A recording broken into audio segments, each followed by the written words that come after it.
नमस्कार दोस्तों, स्वागत है आप सभी का अल्ट्रा हील होम्योपैथी में। दोस्तों, आज के इस वीडियो में हम बात करेंगे थायराइड रिलेटेड प्रॉब्लम्स की। दोस्तों, डायबिटीज़ मेलाइटिस के बाद थायराइड रिलेटेड कंप्लेंट्स आजकल लगभग हर मरीज में देखने को मिलती है। दोस्तों, अगर आपको भी मोटापे की शिकायत बहुत ज़्यादा रहती है, आपका भी वज़न अगर लगातार बढ़ता जा रहा है, बॉडी में सूजन रहती है, तो हो सकता है कि आपको भी थायराइड रिलेटेड प्रॉब्लम्स हो, हाइपोथायराइडिज्म हो। तो दोस्तों, आज का ये वीडियो हाइपोथायराइडिज्म पे है। दोस्तों, सबसे पहले हम बात करते हैं थायराइड ग्लैंड के बारे में। दोस्तों, थायराइड ग्लैंड एक बटरफ्लाई शेप्ड एंडोक्राइन ग्लैंड है। ये हमारे गर्दन के निचले हिस्से में लोकेटेड होता है। इसका जो मेन फंक्शन है वो है थायराइड हार्मोन सिक्रेट करना। दोस्तों, थायराइड हार्मोन हमारी बॉडी की मेटाबॉलिज्म में हेल्प करते हैं। तो हमारी बॉडी का जो मेटाबॉलिज्म है वो थायराइड हार्मोन्स के थ्रू होता है। अब दोस्तों, हम बात करते हैं secretions of the thyroid gland. दोस्तों, thyroid gland mostly 3 types of hormone secrete करता है: T4, T3 एंड कैल्सिटोनिन। दोस्तों, T4 को हम थायरोक्सिन भी बोलते हैं। ये हमारी बॉडी का एक्टिव थायराइड हार्मोन है जो कि मेटाबॉलिज्म में हेल्प करता है। दोस्तों, अगला हार्मोन है वो है ट्राईआयोडोथायरोक्सिन, जिसको कि हम T3 भी बोलते हैं। T3 एक्टिव फॉर्म यानी कि T4 में कन्वर्ट होता है और हमारी बॉडी की मेटाबॉलिज्म में हेल्प करता है। दोस्तों, तीसरा जो थायराइड हार्मोन है जो सिक्रेट होता है वो है कैल्सिटोनिन। कैल्सिटोनिन हमारी बॉडी की कैल्शियम मेटाबॉलिज्म में हेल्प करता है। तो हमारी बॉडी में बोन्स में कैल्शियम डिपोजिशन में कैल्सिटोनिन का एक इम्पॉर्टेंट रोल होता है। तो थायराइड हार्मोन की मोस्टली 3 सिक्रेशंस होते हैं जो कि हार्मोन फॉर्म में होते हैं, वो है T4, T3 एंड कैल्सिटोनिन। अब दोस्तों, हम बात करते हैं types of thyroid disease. Thyroid disease 2 प्रकार के होते हैं: हाइपरथायराइडिज्म और हाइपोथायराइडिज्म। दोस्तों, हाइपरथायराइडिज्म एक ऐसी डिसीज कंडीशन है जिसमें कि थायराइड हार्मोन्स बहुत ज़्यादा मात्रा में सिक्रीट होते हैं, जिसके कारण हाइपरथायराइडिज्म नाम की बीमारी हो जाती है। अब जब हम बात करते हैं हाइपोथायराइडिज्म की, तो इसमें थायराइड जो ग्लैंड है वो बहुत कम मात्रा में थायराइड हार्मोन सिक्रीट करता है। जो थायराइड ग्लैंड है वो अंडर एक्टिव हो जाता है। तो इस डिसीज कंडीशन को हम हाइपोथायराइडिज्म बोलते हैं। तो दोस्तों, आज के इस वीडियो में हम हाइपोथायराइडिज्म के बारे में डिस्कस करेंगे। अब दोस्तों, हम बात करते हैं कॉजेज ऑफ हाइपोथायराइडिज्म की। दोस्तों, जब हम बात करते हैं हाइपोथायराइडिज्म के कारण के बारे में, तो दोस्तों, हाइपोथायराइडिज्म का जो इम्पोर्टेंट कारण है 90% केसेस में ये देखने को मिलता है, वो है हशीमोटोज थायराइडाइटिस। दोस्तों, हशीमोटोज थायराइडाइटिस एक ऑटो इम्यून डिसीज कंडीशन है। इसमें थायराइड ग्लैंड के अगेंस्ट एंटीबॉडीज प्रोड्यूस होती हैं, जिसको कि हम NTTPO यानी कि एंटी थायराइड पेरोक्सिडेज एंटीबॉडीज बोलते हैं, जो कि थायराइड ग्लैंड के अगेंस्ट सिक्रीट होती हैं और थायराइड डेफिशिएंसी क्रिएट करती हैं। तो ये कंडीशन बहुत ज़्यादा 90% केसेस में देखने को मिलती है। दोस्तों, हाइपोथायराइडिज्म का अगला इम्पॉर्टेंट कारण है वो है आयोडीन डेफिशिएंसी। दोस्तों, अगर आप सॉल्ट इनटेक नहीं कर रहे हैं, आपके अंदर आयोडीन डेफिशिएंसी है, तो आपको गॉइटर नामक डिसीज हो सकता है, जो कि हाइपोथायराइडिज्म का एक इम्पॉर्टेंट कॉज है। दोस्तों, अगला कॉज है हाइपोथायराइडिज्म का वो है ओवर मेडिकेशंस। अगर आपने किसी बीमारी के चलते बहुत सारी दवाइयाँ खाई हैं तो आपको थायराइड डैमेज हो सकता है, और थायराइड डैमेज होने की वजह से आपको हाइपोथायराइडिज्म डिसीज़ हो सकता है। दोस्तों, पोस्ट वायरल इन्फेक्शन भी आपको हाइपोथायराइडिज्म हो सकता है। अगर आपको वायरल इन्फेक्शन हुआ है और उसके बाद आपको परसिस्टेंट होर्सनेस रहती है, गले में खराश रहती है और गले में दर्द रहता है, तो आपको हाइपोथायराइडिज्म हो सकता है। इसके लिए आपको अपनी थायराइड प्रोफाइल जांच करा लेनी चाहिए। अब दोस्तों, हम बात करते हैं साइंस और सिम्टम्स ऑफ हाइपोथायराइडिज्म। अगर आपको थायराइड डेफिशिएंसी है तो आपकी बॉडी के अंदर कौन से साइंस और सिम्टम्स देखने को मिलते हैं? दोस्तों, सबसे पहले जो सिम्टम्स हैं जो मरीज़ हमारे पास लेके आते हैं वो ये है, वज़न बहुत ज़्यादा बढ़ रहा है और बॉडी में सूजन महसूस होती है, बहुत ज़्यादा सूजन दिखाई देती है। आपको बहुत ज़्यादा ठंड लगती है, बहुत ज़्यादा एंजाइटी की शिकायत रहती है, कॉन्स्टिपेशन की शिकायत रहती है। इसके साथ साथ मरीज़ की स्किन को ड्राइनेस की बहुत ज़्यादा कंप्लेंट रहती है, हेयर फॉल की समस्या बहुत ज़्यादा रहती है। मरीज़ को बहुत ज़्यादा एंजाइटी, घबराहट की शिकायत हो सकती है, डिप्रेशन भी हो सकता है। तो ये सारे सिम्टम्स हाइपोथायरॉयडिज्म के रिलेटेड होते हैं। सूजन बॉडी में बहुत ज़्यादा देखने को मिलती है और वज़न भी बहुत ज़्यादा मरीज़ का बढ़ रहा है, तो ये हाइपोथायरॉयडिज्म है। अगर फीमेल पेशेंट है तो उसके अंदर मेंस्ट्रुअल इरेगुलरिटीज़ की शिकायत रहेगी, बहुत ज़्यादा प्रोफ्यूज मेंसेस हो सकते हैं। इसके साथ इनफर्टिलिटी की भी समस्या लेडीज़ में देखने को मिलती है। दोस्तों, अगर कोई प्रेग्नेंट लेडी है और उसके अंदर थायराइड डेफिशिएंसी है तो उसके होने वाले बच्चे का मानसिक और शारीरिक विकास रुक जाता है। ऐसे बच्चे मानसिक रूप से कमज़ोर पैदा होते हैं। तो दोस्तों, आपको ज़रूरी है प्रेगनेंसी के दौरान अपनी थायराइड हार्मोन्स की जांच करा लेना। दोस्तों, थायराइड हार्मोन ना केवल हमारी बॉडी के मेटाबॉलिज्म के लिए बल्कि हमारी मानसिक और हमारे शारीरिक विकास के लिए भी बहुत ज़्यादा ज़रूरी है। तो अगर थायराइड डेफिशिएंसी रहती है तो हमारी बॉडी का मानसिक और शारीरिक विकास रुक जाता है। अब दोस्तों, हम बात करते हैं ट्रीटमेंट ऑफ हाइपोथायरॉयडिज्म की। दोस्तों, जब हम बात करते हैं कन्वेंशनल मोड ऑफ ट्रीटमेंट की, तो इसमें एक्सटर्नली थायराइड सप्लीमेंटेशन दिया जाता है जिससे कि थायराइड लेवल नॉर्मल रह सकें। उसमें थायरोक्सिन दिया जाता है, मरीज को डेली डोज लेनी पड़ती है। पर दोस्तों, ये ट्रीटमेंट आपको लाइफ लॉन्ग लेना पड़ता है, जिसकी वजह से बहुत सारे कॉम्प्लिकेशन हो सकते हैं, जिसमें मेनली कार्डियोवैस्कुलर कॉम्प्लिकेशन, आपको कोरोनरी आर्टरी डिसीज़ और साइकोसोमैटिक प्रॉब्लम्स पेशेंट में देखने को मिलती हैं। दोस्तों, इन सभी कॉम्प्लिकेशंस से बचने के लिए और आपकी थायराइड रिलेटेड प्रॉब्लम को जड़ से ख़त्म करने के लिए आपको होम्योपैथी की तरफ जाना चाहिए।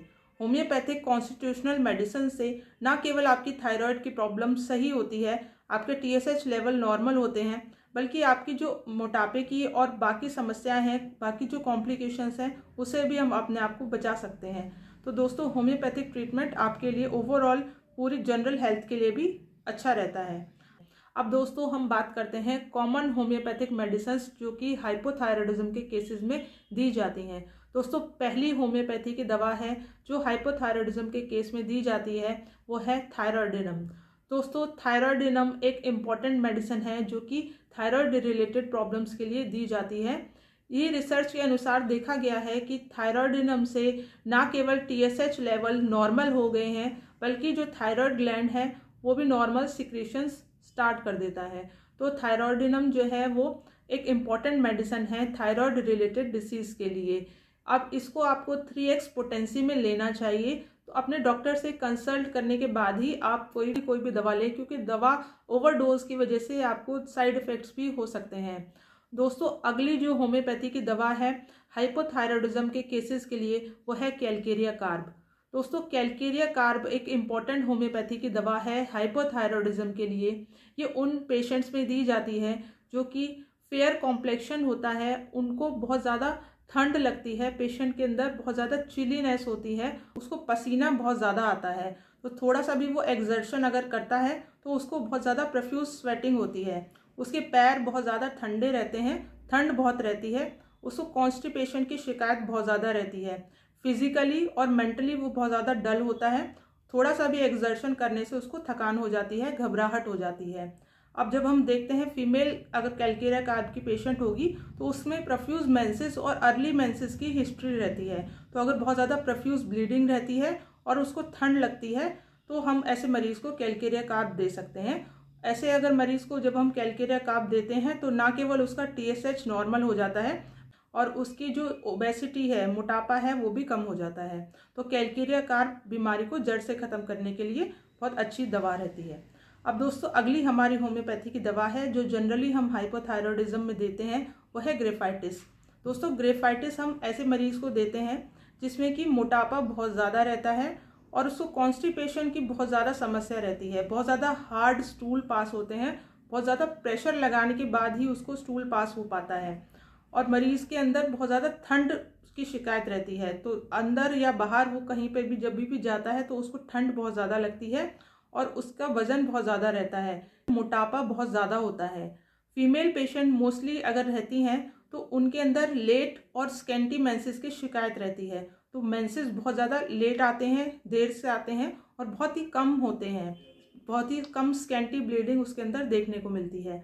स्किन इरप्शंस की उसको हिस्ट्री रहती है, इचिंग की बहुत ज़्यादा शिकायत रहती है दोस्तों ग्रेफाइटिस का एक कैरेक्टरिस्टिक सिम्टम ये रहता है कि स्किन इचिंग के बाद उसके अंदर से डिस्चार्ज होता है, जो कि एक स्टिकी ग्लूई डिस्चार्ज होता है। तो एक चिपचिपा अगर डिस्चार्ज रहता है, बहुत ज़्यादा स्किन में इचिंग रहती है, स्किन इरप्शंस की हिस्ट्री रहती है, तो ऐसे मरीज को हम ग्रेफाइटिस दे सकते हैं।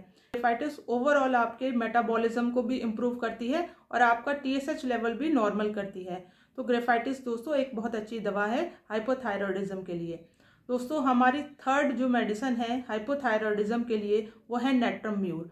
दोस्तों नेट्रम म्यूर हम उन पेशेंट्स के लिए देते हैं जिनके अंदर एक्सेसिव सॉल्ट इनटेक करने की वजह से बहुत ज़्यादा उनको मोटापे की शिकायत रहती है, सूजन और या इडिमा की शिकायत रहती है। तो इसका over use of salt intake patient के अंदर ओबेसिटी और उसको सूजन रहता है, तो हम नेट्रम म्यूर उसको दे सकते हैं। नेट्रम म्यूर में दोस्तों पेशेंट को बहुत ज़्यादा ड्राइनेस महसूस होती है, तो जितना उसके मुंह को बहुत ज़्यादा ड्राइनेस फील होती है, प्यास उसको बहुत ज़्यादा लगती है और उसको अनीमिया की शिकायत रहती है। थोड़ा सा भी उसको थोड़ा एक्सर्शन कर ले तो बहुत ज़्यादा एंजाइटी रहती है, घबराहट बहुत ज़्यादा होती है, सूजन उसके अंदर बहुत ज़्यादा देखने को मिलती है। दोस्तों इसके साथ मरीज को कॉन्स्टिपेशन की शिकायत बहुत ज़्यादा रहती है, तो उसको हार्ड और ड्राई स्टूल पास होते हैं। मरीज को नींद बहुत ज़्यादा आती है, मोस्टली दिन के टाइम में, तो दिन के टाइम में उसको नींद ज़्यादा आती है और उसको ड्राई म्यूकस मेम्ब्रेन्स रहते हैं, कॉन्स्टिपेशन की शिकायत रहती है, एनीमिया रहता है और हिस्ट्री रहती है ओवर यूज़ ऑफ सॉल्ट। तो ये सारे सिम्टम्स अगर देखने को मिलते हैं तो हम मरीज को नेट्रम म्यूर दे सकते हैं। दोस्तों नेट्रम म्यूर एक बहुत अच्छी मेडिसिन है हाइपोथायरॉयडिज्म के लिए। दोस्तों हमारी चौथी और इम्पॉर्टेंट मेडिसिन है हाइपोथायरॉयडिज्म के लिए, वो है आयोडीन। दोस्तों आयोडीन हम उस मरीज को देते हैं जिसके अंदर हाइपोथायरॉयडिज्म के साथ साथ गॉइटर की भी शिकायत रहती है। उसको थायराइड स्वेलिंग की वजह से गले में सूजन रहती है, उसके साथ साथ मरीज को ऐसा लगता है कि उसको घुटन हो रही है, उसके गला सिकुड़ रहा है due to the thyroid swelling. तो अगर उसको गॉइटर है और उसको कॉन्स्ट्रिक्शन ऑफ द थ्रोट की शिकायत है तो हम ऐसे मरीज को आयोडीन दे सकते हैं। इसके साथ आयोडीन के पेशेंट को बहुत ज़्यादा उसको ओपन एयर की डिज़ायर रहती है, तो खुली हवा उसको बहुत ज़्यादा ओपन एयर की डिज़ायर रहती है, खुली हवा में उसको बहुत ज़्यादा अच्छा लगता है, तो ऐसे मरीज के लिए हम आयोडीन दे सकते हैं। दोस्तों इसके साथ आयोडीन में एक और इम्पॉर्टेंट इंडिकेशन है, वो है कॉन्स्टिपेशन। कॉन्स्टिपेशन उसको बहुत ज़्यादा रहता है और कॉन्स्टिपेशन में उसको आराम मिलता है कोल्ड मिल्क से, तो कोल्ड मिल्क से पीने से उसको कॉन्स्टिपेशन में रिलीफ होता है। तो ये सारे सिम्टम्स आयोडीन के हैं। तो आयोडीन जब हम कॉन्स्टिट्यूशनली पेशेंट को प्रिस्क्राइब करते हैं तो उससे ना केवल उसके गले की सूजन कम हो जाती है, बल्कि उसके जो हाइपोथायरॉयडिज्म है, TSH लेवल है, वो भी नॉर्मल हो जाता है। दोस्तों जब हम होम्योपैथिक कॉन्स्टिट्यूशनल मेडिसिन प्रिस्क्राइब करते हैं based on the symptoms of the patient, ना केवल उससे TSH लेवल नॉर्मल हो जाता है, बल्कि पेशेंट की बीमारी भी जड़ से ख़त्म हो जाती है। तो homeopathic medicine auto immune diseases में भी काम करते हैं, जैसे कि हशीमोटोज थायरॉयडाइटिस। दोस्तों हशीमोटोज थायरॉयडाइटिस के केस में ना केवल एंटी TPO एंटीबॉडीज़ का बनना बंद हो जाता है, बल्कि मरीज़ के जो TSH लेवल है वो भी नॉर्मल हो जाता है। तो ऑटो इम्यून डिसीजेज में भी होम्योपैथिक मेडिसिन बहुत अच्छा काम करती हैं। दोस्तों मेरी सलाह यही है कि आप अपने एक बार डॉक्टर से कंसल्ट कर लीजिए, अपनी केस हिस्ट्री अपने डॉक्टर को दीजिए, उसके बाद आपकी जो सिम्टम एनालिसिस की जाती है और आपको कॉन्स्टिट्यूशनल होम्योपैथिक दवाइयाँ प्रिस्क्राइब की जाती हैं जो ओवरऑल इफेक्ट करती हैं और आपकी बीमारी को जड़ से ख़त्म करती हैं। तो दोस्तों आज के लिए बस इतना ही। उम्मीद है आपको मेरी ये जानकारी अच्छी लगी हो। दोस्तों अगर आपके कोई सुझाव हैं, आपके कोई जानकारी अगर आप मुझसे लेना चाहते हैं तो आप मुझे कमेंट करके ज़रूर बताइए। मैं कोशिश करूँगी आपके सभी सवालों का जवाब देने के लिए। दोस्तों आज के लिए बस इतना ही, फिर मिलेंगे अपने नेक्स्ट वीडियो में एक नई जानकारी के साथ। तब तक के लिए goodbye and take care.